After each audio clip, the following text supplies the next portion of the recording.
Hi guys, it's Mixing Wednesday. I am Paul T and we are back and it is Mixing Wednesdays, and today I am speaking about my top 5 all-time favourite EQ plugins.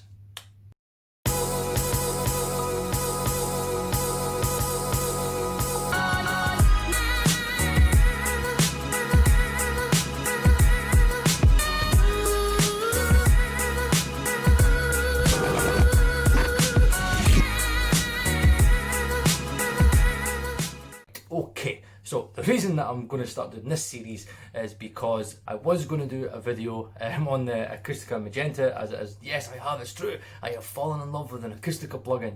The Magenta is amazing, and I'm kind of trying to find if there's something that's kind of similar to the Massive Passive.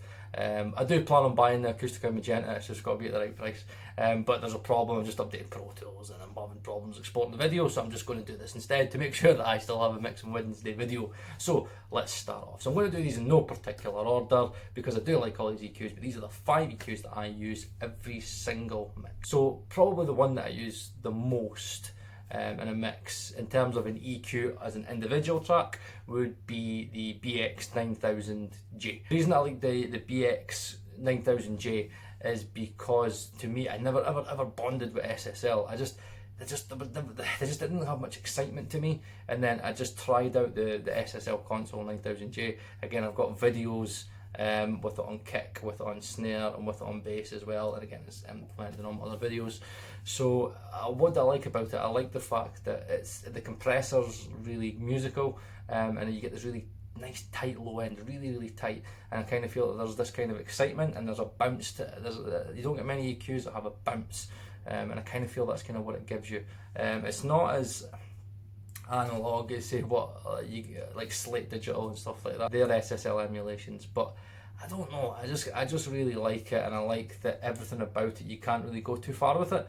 Again, you can kind of crank the low end, you can crank the mid. Again, 8K on guitars, cranked, and you can find yourself adding more. It's just really musical, and it's one of the best console emulations out there, I think. I don't know why I'm saying that because I've not tried out an SSL 9000J, but again, Michael Brower endorses this, so I would take Michael Brower's word on anything. So I would say the next one on my list, if we're trying to think more about mix bus, so like what do I always have on my mix bus? So it has to be a Pultec, right?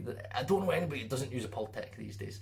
I use a Pultec on my mix bus, and again it's the simple trick: adding a bit of low, adding a bit of high. Normally at about, I used to do it like 16K, and now I've kind of found that I'm doing it at 8K. And again, it's just this, it's the most musical EQ I think you're ever going to find. I love the fact that you can boost and attenuate, which is again what the trick is. Again, you'll take out lows and add in lows, and then so what you're doing is you're still getting a nice balance, but you're not affecting the frequency range as such, but the low end that it's replaced and the high end that it's replaced is really, again, the low end is really thumpy, and just really round, and the top end is really clear and just musical. That's how we can describe it to you. It's just really musical. Again, it's great on individual sources as well. There's loads of different Pultecs out there. I use the Puigtec because I just love the low end in it. I've got a video comparing the low end trick in the Puigtec versus the Acustica Purple, so again I'll put a link up there, you guys can check that out. But again, for mix bus, honestly, the amount of guys who do CLA does it, and so many other guys use it. Pultec Max Boss, I have to use. Now the third one for me that I use all the time, and I genuinely do it, I use all these plugins in every mix, but this one I use for high end. So for high end, you're not going to get any better, in my opinion, than the 40K Airband in the mag. Again, go Plugin Alliance, you get that free again, but they normally have some. There was one time I think you can get it for like $30 at one point in a flash sale that Plugin Alliance had. It is unbelievable. Again, the sub's really good, and again, it's a really musical EQ. The mag kind of works. It's kind of in the Airband, it's all shelves. So again, just remember, if you're adding 5K, you're adding a 5K shelf. Normally, I just have it on the 40K Airband, and it's just got this really silky smooth top end. Add it on vocal. If you want to brighten anything up, mag 40K Airband, and just turn the dial and just listen to that silky smooth high end. There's loads of different things that people use for high end, and the mag is just that for me. As soon as I tried it out, it just did it, and that's the whole thing about plugins. There is no best plugin, right? It doesn't exist. It's all about what you want to get out your music and what sounds good to this.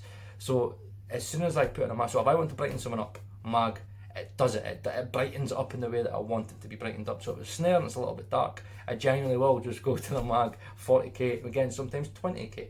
If I feel it, again, maybe just dial it back to 10k, do a 10k shelf, and wow, you hear this really silky smooth top end. So number 3 would definitely be a mag EQ. Now again, this is in no particular order, but I'm just kind of going off the top of my head. Another one that I use quite a lot is Neve. And my favourite Neve emulation is without a shadow of a doubt, which I have done, as you can see in the Acoustica gold video that I did comparing that to the Lindell and other ones as well. It's got to be the Lindell 80 channel. Honestly, my god, that is amazing.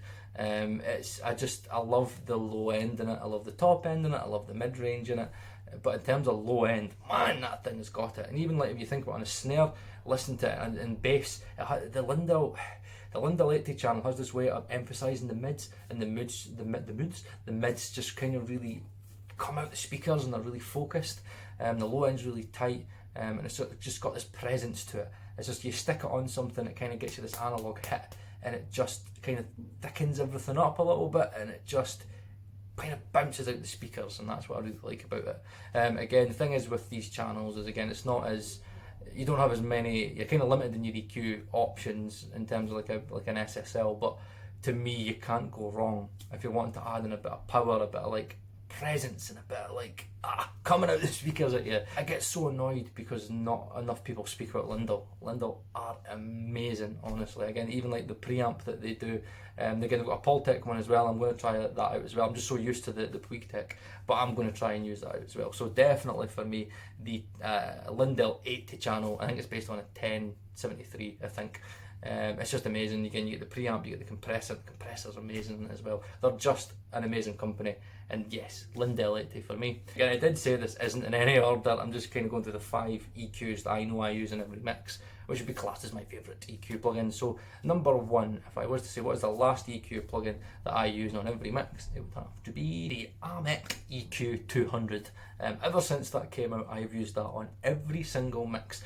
I sometimes use it on drum bus, I use it on my mix bus, I sometimes use it on guitar bus. You can use it for mid side, you could use it again just for, it's great for buses. I don't put it on individual tracks, but I put it on buses, and it's just these little tweaks, just these little dB tweaks here and there, and it's a master in EQ, but I love the musicality of it. Even if it's like the end of a mix bus and I'm just trying to like tighten that low end a little bit, honestly a little bit of mid side, take it out the sides, a little bit in the middle, and it shines. Top end's really clear, and it's just an amazing plugin. It's one of these plugins where you've got to try it out for yourself to hear what it's doing, and what I love about it, again I've said it, is these small increments, a dB here or there. You don't need to hit it too hard, but you bypass it and then bring it back in the mix.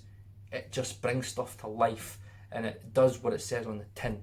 So again, if I'm kind of like, right, I want to add in a bit of like 100 snares, I want to bring the snare a little bit more into the mix. Again, a bit of mid-side or a bit of 5k, a bit of 10k, boom, that snare's in the mix. And it just sounds amazing. That there is my top 5 EQ plugins that I use on every single mix. And know what I want to do? I want to hear what your guys' top 5 favourite plugins and your favourite plugins are, because next week I'm going to be doing compressors, and I'm going to take all different types of plugins and do top 5, because we all like countdowns, don't we? We all like countdowns. So hopefully I'll have the whole video kind of acoustic thing fixed. I do want you to see that video on the Magenta, because I love it, and it might actually be the best plugin I've ever tried for my music. So yes, I want to hear your comments, and I want you to like and subscribe, because I had to do this video. Again, it is Tuesday, tomorrow is Wednesday, so I've had to do this video off the cuff, because I still need to do a video. I'm autistic, right? I am autistic, right? That's for my Autism Monday videos. I am autistic, and when I say I'm going to do a video Wednesday, I need to do a video on a Wednesday. So yes, that's been a quick video about my favourite EQ plugins. So again, like, subscribe, and let me know in the comments down below your favourite EQ plugins, okay? Cheers.